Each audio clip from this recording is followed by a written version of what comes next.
চট্টগ্রাম নগরীতে চন্দনাইশ উপজেলার সাবেক চেয়ারম্যান ও এলডিপি নেতা জসিমউদ্দিন আহমেদের বিরুদ্ধে মিথ্যা ও বানোয়াট মামলা প্রত্যাহারের দাবিতে মানববন্ধন ও বিক্ষোভ মিছিল করেছে মহল মার্কেটের ব্যবসায়ী, কর্মচারী ও চন্দনাইশ উপজেলার সর্বস্তরের জনগণ।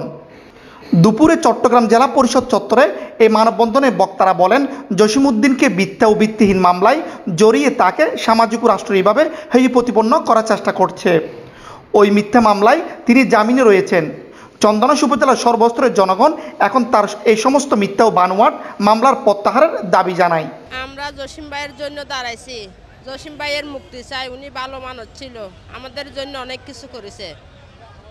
চন্দনাইশ তথা দক্ষিণ চট্টগ্রামের চন্দনাইশ উপজেলা সর্বদলীয় ঐক্যের ভিত্তিতে আমরা এখানে মানববন্ধনে বলতেছি, জহিম সাহেবের উদ্দেশ্যে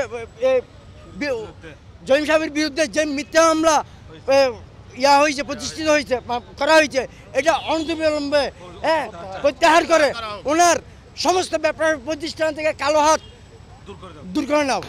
এদিকে মহল মার্কেটের ব্যবসায়ীরা বলেন, জসিমউদ্দিন আহমেদ শত শত মানুষের কর্মসংস্থানের ব্যবস্থা করেছেন এবং সবসময় চন্দনাইশ উপজেলার সর্বস্তরের মানুষের সুখে দুঃখে পাশে ছিলেন। আমরা চাই আলহাজ জসিমউদ্দিন সাহেব একদম ভালো মানুষ, উনি একজন রেমিটেন্স যোদ্ধা, উনি একজন সমাজসেবক। ওনার বিরুদ্ধে যে মিথ্যা মামলা হয়েছে, আমরা মহল মার্কেট ব্যবসায়ী সমিতির পক্ষ থেকে ওনার এই মিথ্যা মামলা প্রত্যাহার চাই।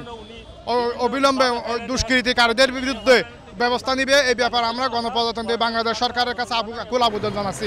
এ সময় মানববন্ধনে উপস্থিত ছিলেন মহল মার্কেট ব্যবসায়ী সমিতির সাংগঠনিক সম্পাদক মানিক, মহল মার্কেট ব্যবসায়ী সমিতির সাবেক সাধারণ সম্পাদক মামুন, চন্দনাইশ উপজেলার এলডিপির শ্রমিক দলের সভাপতি মঞ্জুর মুর্শেদ, উপজেলা নেতা সালাউদ্দিন।